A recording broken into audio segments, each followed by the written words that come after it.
Before I can talk about these episodes of The Rings of Power, I have a confession to make. I previously said that I read every Tolkien book in a week. But I lied. I'm a liar.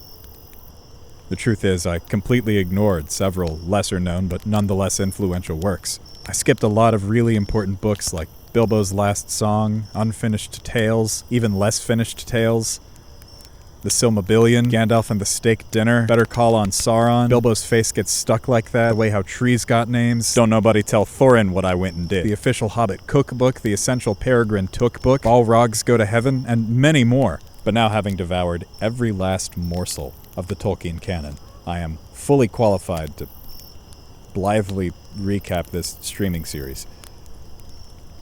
So, first we had an episode where nothing happened, and then we had an episode where thing happened. The flavorless density of the nothing episode made the something episode seem genuinely delicious. The fifth episode is just about characters deciding to go to war. It's not really tense or interesting, it's just a bunch of scenes of already thin characters re-explaining their few traits in different rooms. Merchant skills. This is about uniforms. Swordsman skills. You're being absurd. Well, I'm not against a slow burn, but it's not a slow burn unless you actually burn something. This was more like someone holding a lighter and going like, What do you think's gonna happen here?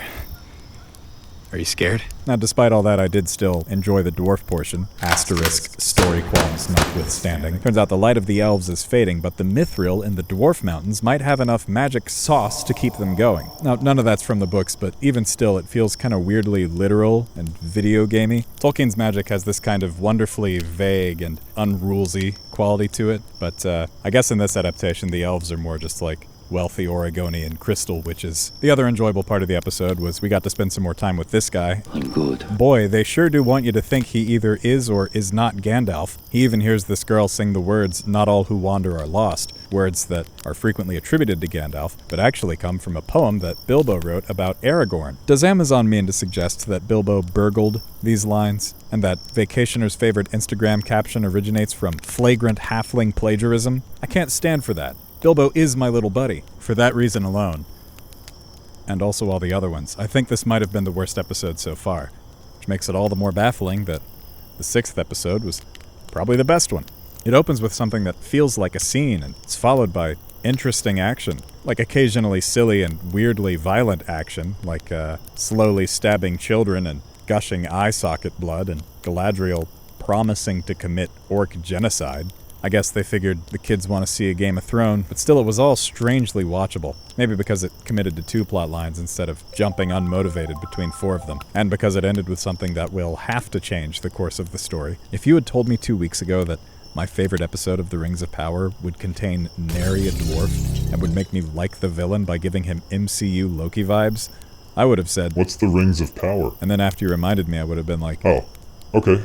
Now, to be clear, it's all definitely still built on cliches, but at least they're cliches that advance a plot. Like there's this scene where Halbrand is about to kill Adar, and Galadriel is like, "Don't, or you'll become just like him." And then a scene later, Galadriel is about to kill Adar, and Halbrand is like, "Don't, or you'll become just like him." I guess I'm just really amazed that I want to see what happens next.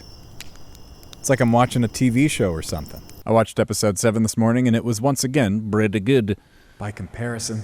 I mean, there were 2 scenes in a row where someone pulls the old no, but yes. Believe she'll keep her promise? No.